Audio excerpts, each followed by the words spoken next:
I have in one case, private plane, doctor flying it, and he radioed Denver approach that he was in a spin, unable to correct, and he was turning off his transponder. Then the airplane crashed. As a pilot, first off, if you get in a spin, the last thing you're probably going to do is get on the radio, but turning off the transponder. That's so that radar can't see his altitudes. The guy had been indicted on his sexual assault against his patients.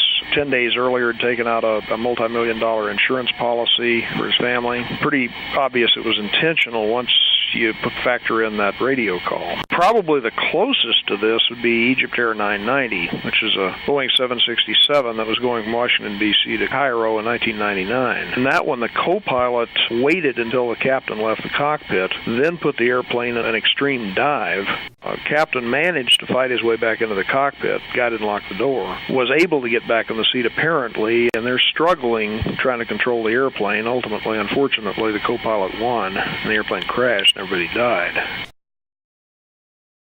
On February 20th, 2013, there was a landslide that ate up the road, for lack of a technical term. And since then, we've moved about 1 million cubic yards of rock material. We've had geotechnologists out there to look at the road and $25 million in repairs to it. There's a ceremony around 3-4 in the afternoon, and we anticipate that the first vehicles will go through around 4:30 in the afternoon. It will be open to the public after that. We're happy to get it back. I know the residents up there are happy to get it back. They've had to alter their travel plans in the area.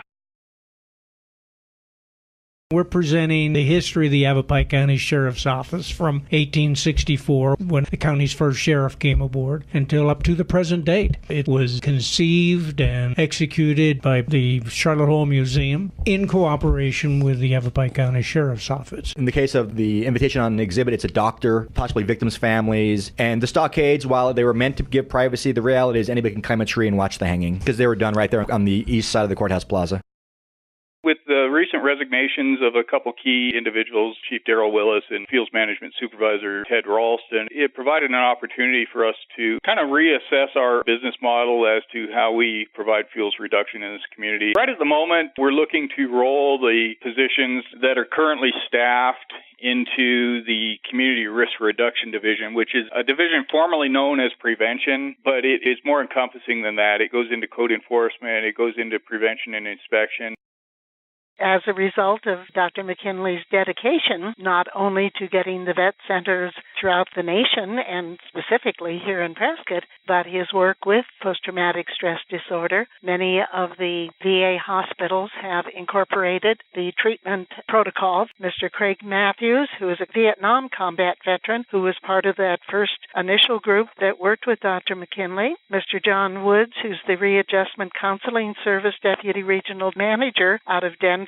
Congressman Paul Gosar, who made it possible for this effort to be presented to the House of Representatives. Mr. Gene Crago, who's the Vietnam Veterans of America Arizona State Council President. Dennis Pike was born in Globe, Arizona, but lived and grew up in Baghdad.